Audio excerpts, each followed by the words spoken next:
പുതിയൊരു വീഡിയോയിലേക്ക് എല്ലാവർക്കും സ്വാഗതം. ഇന്ന് കറിവേപ്പില വെച്ചിട്ട് വളരെ ഹെൽത്തി ആയിട്ടുള്ള ഒരു റെസിപ്പിയാണ് ചെയ്യാൻ പോണത്.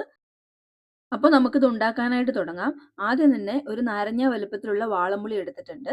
അതിലോട്ട് 250 ml കപ്പിൽ ഒരു കപ്പ് വെള്ളം ഒഴിച്ച് അത് സോക്ക് ചെയ്യാനായിട്ട് വെച്ചിട്ടുണ്ട്. അടുത്തതായിട്ട് ഒരു ചട്ടി അടുപ്പത്തോട്ട് വെച്ചിട്ടുണ്ട്. അതിലോട്ട് 1-2 ടേബിൾ സ്പൂൺ വെളിച്ചെണ്ണയാണ് ഒഴിച്ചു കൊടുത്തത്. വേണമെങ്കിൽ നല്ലെണ്ണ യൂസ് ചെയ്തിട്ട് ഈ റെസിപ്പി ചെയ്യാവുന്നതാണ്. ഇതിലോട്ട് 1 ടേബിൾ സ്പൂൺ ഉഴുന്നുപരിപ്പും 1 ടേബിൾ സ്പൂൺ കടലപ്പരിപ്പും ചേർത്ത് കൊടുത്തിട്ടുണ്ട്. ഉഴുന്നുപരിപ്പും കടലപ്പരിപ്പും ഒന്ന് റോസ്റ്റ് ചെയ്തെടുക്കണം. ഇതിന്റെ കളറൊന്നും മാറിപ്പോവാൻ പാടില്ല. 1 മിനിറ്റ് ഒക്കെ കഴിയുമ്പോഴേക്കും നല്ലൊരു മണമൊക്കെ വരാൻ തുടങ്ങും. ആ സമയത്ത് നമുക്ക് ഇതിനെ ചട്ടിയിൽ നിന്ന് മാറ്റി വെക്കാം. ഇനി 250 ml കപ്പിൽ ഒരു കപ്പ് വേപ്പില മെഷർ ചെയ്തെടുത്തിട്ടുണ്ട്. അതൊന്ന് റോസ്റ്റ് ചെയ്തെടുക്കണം. നന്നായിട്ട് കഴുകി വൃത്തിയാക്കി എടുത്ത വേപ്പിലയാണിത്. നിങ്ങൾ വേപ്പില കഴുകി വൃത്തിയാക്കിയിട്ട് അതിന്റെ വെള്ളം എല്ലാം ഒന്ന് കളഞ്ഞിട്ട് എടുക്കണം. ഇതിപ്പോൾ ഇതിൽ കുറച്ച് വെള്ളം ഉണ്ടായിരുന്നു. അതുകൊണ്ട് തന്നെ ഞാനത് എണ്ണയിലേക്ക് ഇട്ടപ്പോൾ ഒന്ന് പൊട്ടിത്തെറിച്ചായിരുന്നു. അതൊന്ന് പ്രത്യേകം ശ്രദ്ധിക്കണം. പിന്നെ വേപ്പില ഇങ്ങനെ കൈ കൊണ്ട് എടുത്ത് ഇങ്ങനെ പൊടിച്ചു നോക്കുമ്പോൾ ഒന്ന് പൊടിഞ്ഞു വരണം. ആ ഒരു പരുവം വരെയാണ് വേപ്പില റോസ്റ്റ് ചെയ്തെടുക്കേണ്ടത്. ഇപ്പോൾ ഇതായി കിട്ടിയിട്ടുണ്ട്. ഇനി നമുക്ക് വേറൊരു പാത്രത്തിലോട്ട് മാറ്റി വെക്കാം. റോസ്റ്റ് ചെയ്ത് വെച്ച കടലപ്പരിപ്പും ഉഴുന്നുപരിപ്പും ഈ വേപ്പിലയും ചൂടാറി വരുമ്പോൾ അതിനെ ഒരു മിക്സിയുടെ ജാറിലോട്ട് ചേർത്ത് കൊടുത്ത് ഒരു ചെറിയ കഷ്ണം കായം കൂടി ചേർത്ത് കൊടുത്തൊന്ന് പൊടിച്ചെടുക്കണം. നിങ്ങളുടെ കയ്യിൽ കായപ്പൊടിയാണുള്ളതെങ്കിൽ ഒരു 1/4 ടീസ്പൂൺ കായപ്പൊടി ചേർത്ത് കൊടുത്താൽ മതിയാവും. ഇപ്പോൾ ഇത് പൊടിച്ചെടുത്ത് കൊണ്ടുവന്നിട്ടുണ്ട്.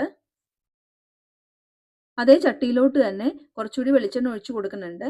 ഇനി അതിലോട്ട് ഒരു 1/2 ടീസ്പൂൺ കടുക് ചേർത്ത് കൊടുക്കാം. കടുക് പൊട്ടി വരുമ്പോൾ അതിലേക്ക് 1/4 ടീസ്പൂൺ ഉലുവ കൂടി ചേർത്ത് കൊടുക്കുന്നുണ്ട്. പിന്നെ വേണ്ടത് വറ്റൽമുളകാണ്. 2 വറ്റൽമുളക് രണ്ടായിട്ട് കീറി ചേർത്ത് കൊടുക്കാം. വറ്റൽമുളക് ഒന്ന് മൂത്ത് വരുമ്പോൾ അതിലോട്ട് ഒരു 15 വെളുത്തുള്ളി അല്ലികൾ ചേർത്ത് കൊടുത്തിട്ടുണ്ട്. വെളുത്തുള്ളി വാടി വരുമ്പോൾ ഇതിലോട്ട് 15 ചെറിയ ഉള്ളി ചേർത്ത് കൊടുക്കണം. ചെറിയ ഉള്ളി അങ്ങനെ തന്നെയാണ് ചേർത്ത് കൊടുത്തിട്ടുള്ളത്, മുറിച്ചിട്ടൊന്നുമില്ല. ഈ വലിയ ഉള്ളിയൊക്കെ ആണെങ്കിൽ രണ്ടായിട്ടൊന്ന് മുറിച്ച് ചേർത്ത് കൊടുക്കാവുന്നതാണ്. ഇനി ചെറിയ ഉള്ളിയും ഒന്ന് വാടി വന്നാൽ മതിയാവും. അതിന്റെ കളറൊന്നും മാറേണ്ട ആവശ്യമില്ല. ഇതിലോട്ട് ഒരു 1/4 ടീസ്പൂൺ ഉപ്പോടെ ചേർത്ത് കൊടുത്ത് ചെറിയ ഉള്ളി ഒന്ന് വഴറ്റിയെടുക്കാം. നമ്മൾ ചേർത്ത് കൊടുത്ത ചെറിയ ഉള്ളിയും വഴന്നു വരുമ്പോൾ ഇതിലോട്ട് ആവശ്യമായ പൊടികളെല്ലാം ചേർത്ത് കൊടുക്കണം. ഇപ്പോൾ ചെറിയ ഉള്ളിയും ആവശ്യത്തിന് വഴന്നു വന്നിട്ടുണ്ട്. ഇത്രയും മതിയാവും. ഇനി ഇതിലോട്ട് 1/4 ടീസ്പൂൺ മഞ്ഞൾപ്പൊടി, 1 ടീസ്പൂൺ മല്ലിപ്പൊടി, 1 ടീസ്പൂൺ മുളക് പൊടി, ഇത്രയും പൊടികളാണ് ചേർത്ത് കൊടുത്തത്. ഇനി നമുക്ക് ചേർക്കേണ്ടത് നമ്മൾ നേരത്തെ പൊടിച്ചു വെച്ചല്ലോ, ഉഴുന്നുപരിപ്പും കടലപ്പരിപ്പും വേപ്പിലയും കൂടി വറുത്ത് പൊടിച്ചു വെച്ച ആ മിക്സും കൂടി ഇതിലോട്ട് ചേർത്ത് കൊടുത്ത് വഴറ്റിയെടുക്കണം. പൊടികളെല്ലാം ചേർത്ത് ഒരുപാട് നേരം വഴറ്റേണ്ട ആവശ്യമൊന്നുമില്ല. പൊടികളെല്ലാം ഒന്ന് ചൂടായി കിട്ടിയാൽ മതിയാവും. ഇനി ഇതിലോട്ട് ചേർത്ത് കൊടുക്കേണ്ടത് പുളിവെള്ളമാണ്. നമ്മൾ നേരത്തെ ഒരു നാരങ്ങ വലുപ്പത്തിലുള്ള പുളി 1 കപ്പ് വെള്ളത്തിൽ സോക്ക് ചെയ്ത് വെച്ചായിരുന്നു. ആ പുളി പിഴിഞ്ഞ് ആ വെള്ളം ഇതിലേക്ക് ചേർത്ത് കൊടുക്കാം. പുളിവെള്ളം ചേർത്ത് കൊടുത്ത് ഒന്ന് മിക്സ് ചെയ്തെടുത്തപ്പോൾ വെള്ളം കുറവാണ്.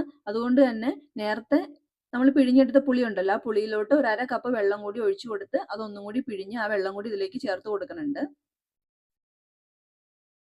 ഇനി ഈ കറിയിലോട്ട് 1/2 ടീസ്പൂൺ ഉപ്പ് കൂടെ ചേർത്ത് കൊടുത്തിട്ട് കറി ഒന്ന് മൂടി വെച്ച് 10 മിനിറ്റോളം ഒന്ന് തിളപ്പിച്ചെടുക്കണം.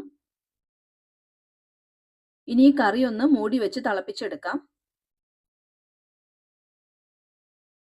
ഇപ്പോൾ ഈ കറി തിളയ്ക്കാൻ തുടങ്ങിയിട്ട് 10 മിനിറ്റ് ഒക്കെ ആയിട്ടുണ്ട്. കറി പാകത്തിന് വറ്റി നല്ല കറക്റ്റ് കൺസിസ്റ്റൻസി ആയിട്ട് കിട്ടിയിട്ടുണ്ട്. നിങ്ങൾക്ക് കൂടുതൽ ചാറോട് കൂടിയാണ് കറി വേണ്ടതെങ്കിൽ അതനുസരിച്ച് വെള്ളം ചേർത്ത് കൊടുക്കാം. വെള്ളം ചേർത്ത് കൊടുക്കുമ്പോൾ ചൂടുള്ള വെള്ളം വേണം ചേർത്ത് കൊടുക്കാനായിട്ട്. ഇനി ഇതിലോട്ട് 1/2 ടീസ്പൂൺ ശർക്കര പൊടിച്ചതും കൂടി ചേർത്ത് ഇളക്കി യോജിപ്പിച്ചെടുക്കാം. ഇത്രയേ ഉള്ളൂ. വേപ്പില കൊണ്ട് ചോറിനൊക്കെ കൂട്ടാൻ പറ്റിയ നല്ലൊരു ചാറുകറിയാണ്. അപ്പോൾ എല്ലാവരും ഒന്ന് ട്രൈ ചെയ്ത് നോക്കണം. ഫീഡ്ബാക്ക്സ് അറിയിക്കണം.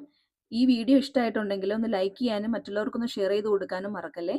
അതുപോലെ തന്നെ എൻ്റെ ചാനൽ മറക്കാതെ സബ്സ്ക്രൈബ് ചെയ്തേക്കണേ. താങ്ക്